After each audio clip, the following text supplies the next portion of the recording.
nama saya Natalia Yolanda di kelas MB7B. Saya akan menjelaskan mengenai konflik dalam mata kuliah Interpersonal Skill.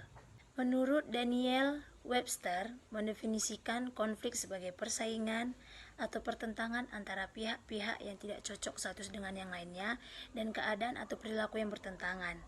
Penyelesaian konflik kepribadian. Konflik ini menyangkut soal kepribadian manusia. Konflik semacam ini di tempat kerjanya biasanya terjadi karena persepsi yang salah tentang sikap rekan kerja. Misalnya, seorang karyawan yang introvert dan tidak terlalu ramah mungkin tampak sombong di antara anggota tim lainnya. Penyelesaiannya dapat dilakukan dengan dua cara. Yang pertama, dalam jangka pendek, dibutuhkan orang-orang yang dapat memediasi untuk menyelesaikan konflik tersebut. Sementara untuk langkah jangka panjangnya, HRD dapat menetapkan kebijakan dan menyusun buku pedoman karyawan yang membantu menjelaskan ekspektasi tentang apa yang dapat diterima serta melatih karyawan dalam keragaman tempat kerjanya. Yang kedua, penyelesaian konflik kepemimpinan. Peran seorang pemimpin dalam menyelesaikan konflik dapat ditempuh dengan berbagai cara. Pertama, apabila konflik terjadi karena munculnya dari dalam diri sendiri yang dapat meresahkan bagi orang lain yang berhubungan dengan dirinya sendiri, yaitu memberikan beberapa saran yang membuat rasa percaya diri timbul, memberikan kesempatan bawahan untuk merenung dan introspeksi diri. Yang kedua, apabila konflik terjadi antara individu, strategi yang dapat digunakan adalah dengan menghindari konflik, memecahkan masalah melalui sikap kooperatif, mempersatukan tujuan, dan menghindari konflik agar tidak merusak perkembangan di dalam organisasi. Yang ketiga, gaya bekerja seseorang yang berbeda-beda. Contoh saya ambil yaitu seseorang yang bekerja secara kelompok.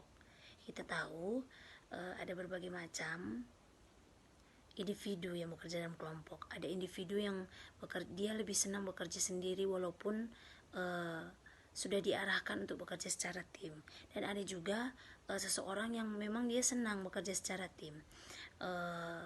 Cara mengatasi hal tersebut, yang pertama, mungkin orang yang lebih suka bekerja sendiri itu mungkin kadang dia merasa dirinya itu tahu semuanya. Jadi cara mengatasinya itu dia harus mendengarkan pendapat kelompok-kelompoknya dan berusaha untuk menerimanya agar tidak terjadi konflik. Dan yang kedua, bagi yang suka bekerja secara berkelompok, bisa juga dia itu lebih memperdalam gitu, tidak mengandalkan orang-orang sekitarnya, tetapi dia juga memberikan ide kepada kelompoknya agar kelompok tersebut juga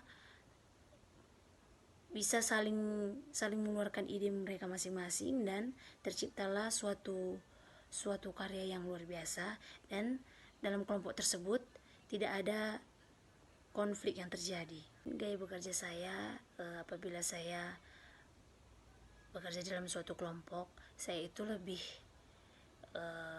mendengarkan pendapat teman-teman sekelompok dan memberikan ide juga kepada teman-teman sekelompok, tetapi lebih menyerahkan kepada kelompok gitu. Jadi lebih survei. Jadi siapa yang pendapatnya paling banyak diterima, ya pendapat itulah yang akan disarankan begitu.